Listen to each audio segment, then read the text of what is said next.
그래서 제자들은 그게 진짜 내 아버지구나, 내 할아버지구나 이렇게 생각을 할 거 아니야. 똑같이 흉내를 내고 하시니까. 근데 정당에는 그런 것들이 허주더라. 그렇게 되면 어느 순간이 되면 제자가 이제 헛짓을 하기 시작해요.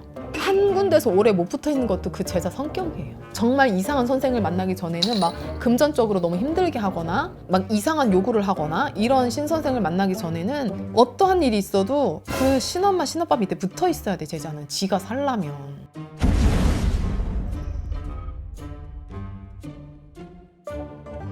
이번에도 한번 질문 드려볼게요. 잡신과 올바른 신의 차이. 잡신과 올바른 신의 차이. 잡신을 뭐라고 표현해? 허주? 잡신. 옥과 석을 얘기하는 거지. 잡신이 몸에 허주를 신으로 받아도 3년은 물려먹는 데잖아요. 이 허주 같은 경우가 제자 몸주에 들어찼어. 예를 들어 잘못 들어찼어. 신인 줄 알고 잘못 받았어. 내 아버지가 돌아가신 흉내며 내 할아버지 할머니가 살아생전에 했던 어떤 버릇, 특이하신 그런 부분들을 그렇게 흉내를 잘 내요. 그래서 제자들은 그게 진짜 내 아버지구나, 내 할아버지구나 이렇게 생각을 할 거 아니야. 똑같이 흉내를 내고 하시니까. 근데 정당에는 그런 것들이 허주더라. 그렇게 되면 어느 순간이 되면 제자가 이제 헛짓을 하기 시작해요. 헛짓을. 옳은 신명이 들어찼을 땐 처음에는 어떤 고력이 좀 있을지언정 항상 그냥 끊이지가 않아. 그러니까 제자 굶겨 죽이지 않는다는 말이 있어. 할아버지는 절대로. 옳은 신명을 내가 제대로 믿고 잘만 따라가면 그냥 항상 한결같이 끌어줘요. 근데 그 와중에 나부되는 건 제자인 거야. 인간 마음에 막 이리저리 나부되는 거지 신은 항상 한결같거든. 항상 똑같으셔. 근데 그런 올곧은 신명을 믿고 잘만 따라가면 이 제자도 크게 흔들림이 없어요. 근데 잡신이라는 그런 존재를 잘못 받아 모시게 되면 그런 제자한테 가서 구슬, 예를 들어 이제 제갓집이 구슬 맞춰서 구슬했어. 뒤집어져요. 그런 경우 많아요. 굿이 뒤집어지고 뭔가 뭐 기도로 발언을 하고 뭘 할 때도 덕이 없어요. 제갓집들이 끊임없이 이제 그런 전화를 받게 되는 거지. 그래서 잡신이 몸에 안주를 많이 해버리면 그냥 나중에는 껍데기만 사람인 거야. 껍데기만 사람인 거고 자꾸 제자가 헛짓을 많이 하고 돌아다니고요. 하면 안 되는지 그 법당에 못 붙어 있어요. 중요한 건. 법당에 붙어 있지를 않고 그냥 사방팔방 돌아다녀. 돌아다니기만 해. 쓸데없는 짓 하면서 많이 돌아다니고. 허주가 내 몸에 완전히 그렇게 안주를 하게 되면 종당에는 종당의 끝은 한 가지. 폐가망신.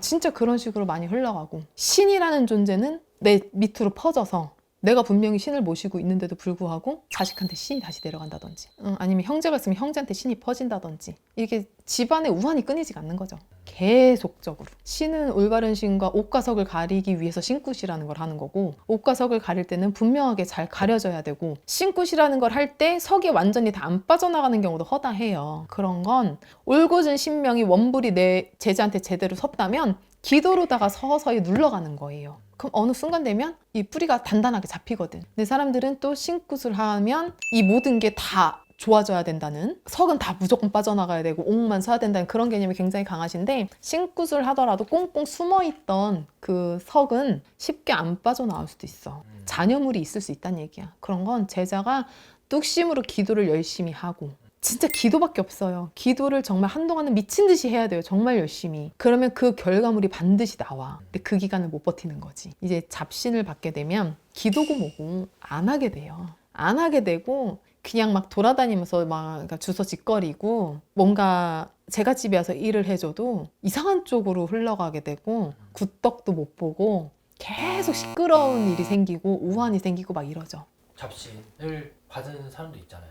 그분도 그러면 다시 원래는- 신줄 잡아야 돼요. 그런 분들은. 원래 무당팔자가 맞는 거예요? 원래 이제 신을 받아야 되는 분인데 그런 요인은 많어. 뭐 어떤 분을 만났는데 예를 들어 뭐 정말 그 일해주시는 첫 번째 선생님을 잘못 만나서 그런 경우도 있고 처음에 신굿은 잘 해놨어. 근데 제자가 중심을 못 잡으면서 기도를 다니거나 뭐 어디 산을 갔거나 굿땅을 들어오거나 했을 때 이 안 좋은 그 때가물이 많이 묻어서 온전한 신은 떠버리는 경우도 있고 진짜 있어요. 그런 경우가. 이게 신이 단단해지기 전에는 옹골져지기 전에는 그럴 수 있거든요.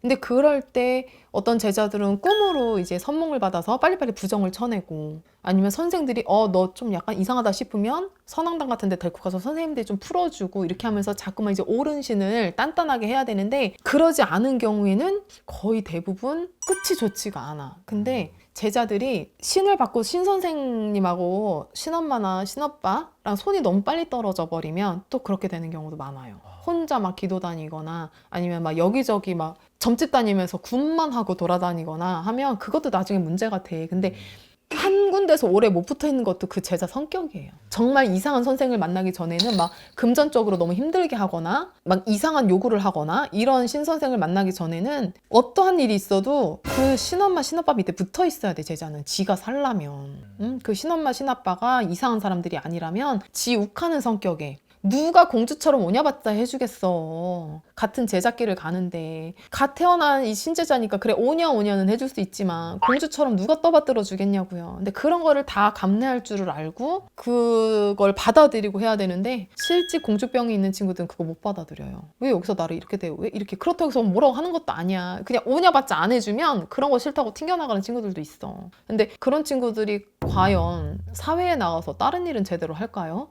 나는 그런 의구심도 들거든. 그래서 웬만한 신선생을 만났으면 그 밑에서 석 3년은 버텨라. 나 죽었어 하고 그냥 그 버티면서 배우고, 거기서 자꾸만 뭔가 지식을 얻어야 돼. 이 무당들도 배우고, 그리고 떠돌아다녀봤자 이 사람의 방식과 이 선생님의 방식과 또 다른 선생님의 방식들이 다 틀려서 자기만 헷갈려요. 그럼 종당이 자기 손해거든. 그리고 돌아다니면서 또 진접이라는 아니면 가리굿이라는 건 계속 해가면서 돌아다녀. 그럼 나중에는 돈 날리고 어디 제대로 된 줄은 못 잡고 있고 막 이래. 그래서 그런 건 정말 성격적으로 좀 눌러야 된다. 그런 말씀도 꼭 드리고 싶어요. 감사합니다. 감사합니다.